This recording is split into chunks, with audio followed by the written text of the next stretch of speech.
Vous avez dû voir récemment que Alpine font du ménage dans leur écurie. Et ils ont encore une fois changé de patron. Et cela devient une habitude dans cette écurie. On dirait même un rituel. Et nous allons analyser tout ça.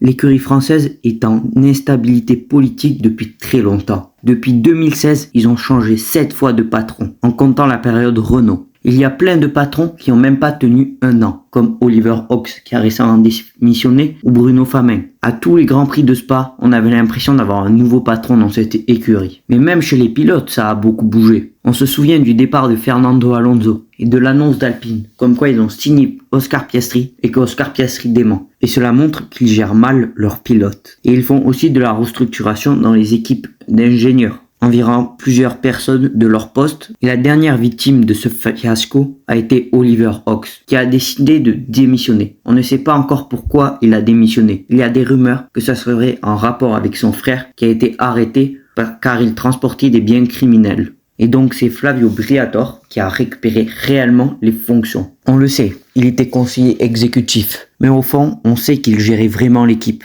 Et donc Flavio Briatore est de retour aux commandes de l'écurie avec laquelle il a triché en 2008. Et tout ce chamboulement a provoqué le départ inévitable de Jacques Douane, qui ne pilotera plus pour l'écurie Alpine. On le sait, il n'apportait pas beaucoup d'argent et Alpine avait une autre idée en tête. Il est donc devenu le pilote de réserve. Mais au fond, je pense que Jacques Douane aurait pu performer si Alpine lui avait moins mis la pression. Car on l'a vu faire de très bons résultats, comme à Bahreïn, où s'il n'y avait pas la safety car, il aurait sûrement pu marquer ses premiers points en Formule 1. Mais bon, Alpine ont voulu lui mettre la pression, ce qui a provoqué des crashs, comme au Japon. Il va devoir maintenant se concentrer pleinement sur son rôle de pilote de réserve, pour essayer d'améliorer la voiture, mais il va aussi essayer de chercher une nouvelle écurie, car il y a des places libres sur le marché. Et le départ de Jacques Douane a provoqué l'entrée dans le baquet Alpine de Franco Colapinto. On le sait, il apporte énormément d'argent avec de très gros sponsors. Et il a montré de très bonnes choses avec l'écurie Williams. Il est connu pour ne pas casser les voitures, même si ça lui est arrivé à l'époque chez Williams. Il a aussi montré un très bon rythme, en étant proche de Alex Albon. Et c'est ce que veut l'écurie Alpine. Ils savent qu'ils ont une bonne voiture, ils veulent donc aller chercher le maximum de points. Mais il doit faire attention, car Franco Colapinto n'est pas assuré de rester dans le baquet Alpine jusqu'à la fin de la saison, car il n'a qu'un contrat de 6 Grands Prix. Il va donc devoir être concentré pour faire le peu d'erreurs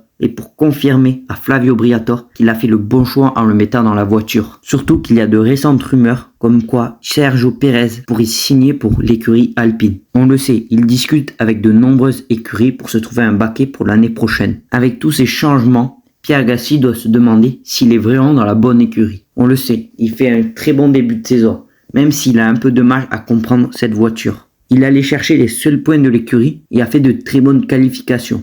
Il montre un bon rythme et on le connaît comme un pilote performant qui peut aller chercher de très bons résultats. Il casse rarement la voiture comme l'année dernière et il est le vrai leader de cette équipe. Avec l'arrivée de Franco Colapinto, il va devoir essayer de l'aider pour qu'il puisse s'habituer à la voiture. Et il devra travailler en équipe avec lui. Car s'il veut devenir champion du monde en 2026, comme il le dit dans ses différentes déclarations, il devra travailler dur pour développer cette voiture de 2026, pour qu'elle soit le plus rapide possible. Mais il faut aussi rester concentré sur la saison 2025, car Alpine ont une très bonne voiture, qui peut aller chercher de très bons résultats et qui peut vraiment nous surprendre. Le début de saison n'est pas parfait, ils n'ont pas fait les meilleurs résultats, mais ont été souvent proches des points et ont montré de très belles performances. S'ils arrivent à tout aligner en qualification et en course, ils iront chercher énormément de points.